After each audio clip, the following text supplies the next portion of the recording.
अब फीचर्स देख लेते हैं। कार्टिलेज कितनी तरह की होती हैं? हाइलिन, इलास्टिक और फाइब्रो कार्टिलेज। फ्रैक्चर बढ़ा दे, कार्टिलेज पे कहां चले गए?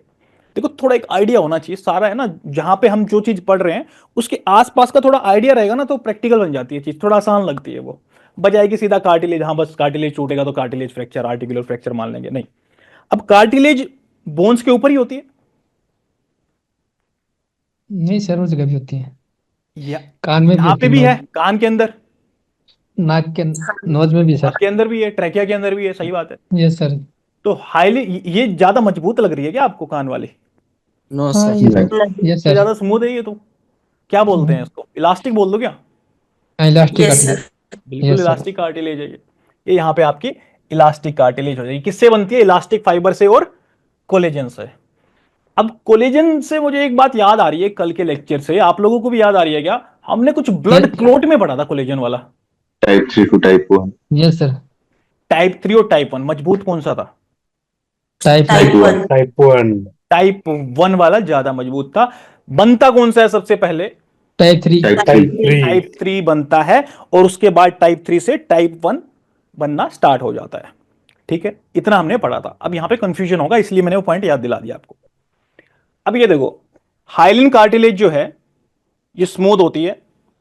फाइब्रो कार्टिलेज, देखो नाम से ही पता लग रहा है फाइब्रो, जानवर खाना भी खाते हैं ना, फाइबर वाला फूड कहां बचता है? वो बस बेली फिलिंग के ही काम आता है, या बाकी दूसरे फूड का मतलब बहुत ही रफ चीज है, मतलब बहुत टफ चीज है ये, ऐसे याद कर लो इसको। फाइब्रो कार्टिलेज हुआ। अब रफ टफ की बात कर ही रहे हैं तो किधर होता है वो? यूजुअली यहां पे स्पाइन के अंदर होता है। नी का भी एक पोर्शन होता है, उसके अंदर भी यही होता है कार्टिलेज, बट आप स्पाइन सबसे आसान है ये। या प्यूबिक सिम्फाइसिस से भी आप यूज कर सकते हैं, वो पढ़ा था ना, इलियम इस्चियम प्यूबिस, और प्यूबिस प्यूबिस दो मिलकर के प्यूबिस सिम्फाइसिस बनता है हिप जॉइंट में। अब देखो, ये फाइब्रो कार्टिलेज होती है यहां पे। आपको दिख रहा है फाइब्रो कार्टिलेज जहां पे हो रही है ना, तो वहां पे ज्यादा मूवमेंट की बात नहीं कर रहे हैं हम, चुप हो जाते हैं बिल्कुल मूवमेंट के मामले में। नी को हटा दो 1 मिनट के लिए, मतलब क्योंकि नी ऐसा नहीं है कि पूरा नी अपना ऊपर से नीचे तक है, नी तो अपना फिक्स ही होता है, उसका नहीं होता ना, उसके बीच में ऐसे नी ऐसे नहीं हिलता ना वो। स्पाइन की बात करें तो बहुत ज्यादा मूवमेंट नहीं होती है स्पाइन में भी। और ये प्यूबिस सिम्फाइसिस की बात करें, ये तो ऐसे ही जुड़ गया है बेचारा, उसमें क्या ही मूवमेंट होगी। तो मतलब ये आगे मैं पढ़ाने वाला हूं कुछ, तो थोड़ी सी बातें यहां से ले लूंगा, इसलिए बता रहा हूं। इंपॉर्टेंट अभी के लिए समझने के लिए ज्यादा इंपॉर्टेंट नहीं है, बट ठीक है। फाइब्रो कार्टिलेज से समझ में आ रहा है, फाइब्रो कार्टिलेज कहां पे मिलेगी? स्पाइन में मिलेगी, नी पे भी मिल जाती है, और क्यूबिक प्यूबिक सिम्प्लाइसिस। सिम्फाइसिस में मिलती है। इलास्टिक में यहां कान। पे। अब ये देखो हाइलिन कार्टिलेज पे आ जाओ। ये क्या बोलना चाह रहे हैं इसमें, कहां क्या मिलता है वो बाद में बात करेंगे, 1 मिनट के लिए एग्जांपल देखते हैं इसके। ज्वाइंट्स में क्या मिलती है? हाइलिन कार्टिलेज मिलती है। इवन रिब्स में भी हाइलिन कार्टिलेज मिलती है। नोज और ट्रैकिया में भी ये मिल रही है। ठीक है, तो हाइलिन कार्टिलेज ये बोल सकते हैं कि इसका क्या मॉडरेट सी फ्लेक्सिबिलिटी है। ये तो सबसे लो फ्लेक्सिबिलिटी होगी ना, अभी मैंने बात करी इसकी स्पाइन की, प्यूबिस वहां पे क्या फ्लेक्सिबिलिटी दिख रही है आपको कुछ? प्यूबिस सिम्फाइसिस ऐसे जुड़ जाता है, उसमें कुछ फ्लेक्सिबिलिटी है। स्पाइन के अंदर कुछ बहुत ज्यादा फ्लेक्सिबिलिटी है क्या? जैसे ये मूवमेंट हो रही है, ऐसा स्पाइन के अंदर है क्या? नहीं है। तो यहां पे सबसे लो है, और ये तो इतना ही फ्लेक्सिबल है, ये देखो। समझ रहे हो? आप बोलोगे नहीं हाथ लगा के बिना ऐसे करके दिखाओ, मतलब समझो यार, मतलब जो बोलना चाह रहा हूं, समझ रहे हो ना? फ्लेक्सिबिलिटी, फ्लेक्सिबिलिटी का मतलब ये नहीं है कि आप उसको कंट्रोल कर पाओगे, मैं यूं सोच करके इसको ऐसे लहरा दूं, नहीं। फ्लेक्सिबिलिटी का ये देखो, ये रही फ्लेक्सिबिलिटी, ठीक है। तो इलास्टिक वाले में फ्लेक्सिबिलिटी सबसे ज्यादा वेरी हाई होगी। ये जो है आपका फाइब्रो कार्टिलेज, इसमें फ्लेक्सिबिलिटी सबसे लो होगी। एग्जांपल क्या है इसका मैंने बता दिया, इसका एग्जांपल क्या है वो मैंने बता दिया आपको। अब इसमें क्या है? मॉडरेट है फ्लेक्सिबिलिटी, क्या है इसकी? मॉडरेट है, और ये जॉइंट्स के बीच में मिलती है, और ये सबसे ज्यादा जहां पे जो चीज मिल रही है, फ्रैक्चर फ्रैक्चर जहां पे होते हैं, तो बेसिकली हाइलिन कार्टिलेज वहां पे रहेगी। थोड़ा ऐसा सोच लेना दिमाग में, ठीक है। चलिए जी, कहां कहां मिल रही है? जॉइंट्स में मिल रही है। नोज ट्रैकिया रिब्स को छोड़ दो 1 मिनट के लिए, जॉइंट्स में मिल रही है। मेन इंपॉर्टेंट बात ये है, आपने देखा भी होगा, कुछ लोगों को याद हो रहा होगा डायग्राम की, हाँ सर यहाँ पे बोन मिलती थी ऐसे, ये ज्वाइंट होता था, यहाँ पे हाइलिन कार्टिलेज ऐसे ड्रॉ करते थे हम। आ गया याद? ठीक है। अब बात करते हैं मेन फाइबर टाइप की, यहां पे कंफ्यूजन होगा। ये कोलेजन टाइप 2 है हाइलिन कार्टिलेज में। क्या है? टाइप 2। स्ट्रोंग कौन सा होता है 1 2 3 में से? Type type 1। 1। 1 वाला स्ट्रोंग होगा, उसके बाद 2 वाला, और 3 वाला और वीक होगा थोड़ा सा, है ना। ये टाइप 2 से बन रहा है हाइलिन कार्टिलेज, और ये तो चलो इसके तो ये बेचारा, ये तो इलास्टिक बोल दो इसमें खुश है, उसके बाद हो गया काम, इसको छोड़ो, उसको बेचारे को, इलास्टिक को, नाम से इलास्टिक है, इलास्टिक डाल दिया, कुछ कोलेजन टाइप 2 की बातें नहीं करी इसमें। फाइब्रोकार्टिलेज, ये देखो इसमें कोलेजन टाइप 1 एंड 2 दोनों है।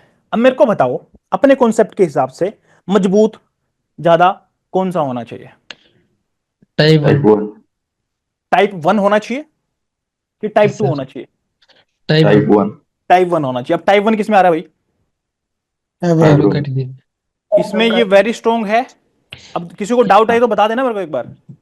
Yes sir. हाइलिन कार्टिलेज में स्ट्रेंथ है मीडियम, और इसमें क्या है? स्ट्रेंथ है Strong। Very high low. Strong. Type 1 और टाइप 2 है इसके अंदर, ये दोनों है। टाइप 1 का भी आ गया ना इसमें, तो स्ट्रॉन्ग बनता है ये, इसमें कोई कंफ्यूजन नहीं हो रहा।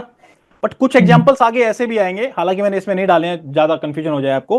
बट कुछ जगह ऐसा भी आएगा, मैं एक्सेप्शन बोल करके बता दूंगा आपको कि टाइप 1 है।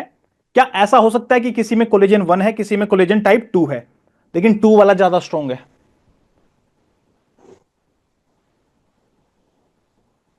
हो सकता है ऐसा।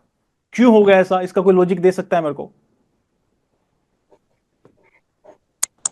इसका लॉजिक कुछ इस तरह से जाएगा, अगर उसका मैनेजमेंट प्रॉपर तरीके से नहीं किया है, उसको कॉम्पैक्टली डेंसली अरेंज नहीं किया है, और वो टाइप 1 है, तो भी वो स्ट्रॉन्ग नहीं होगा। बट देखो, फिर से बताता हूं, मोलिकुलर लेवल पे टाइप 1 ही स्ट्रॉन्ग होता है।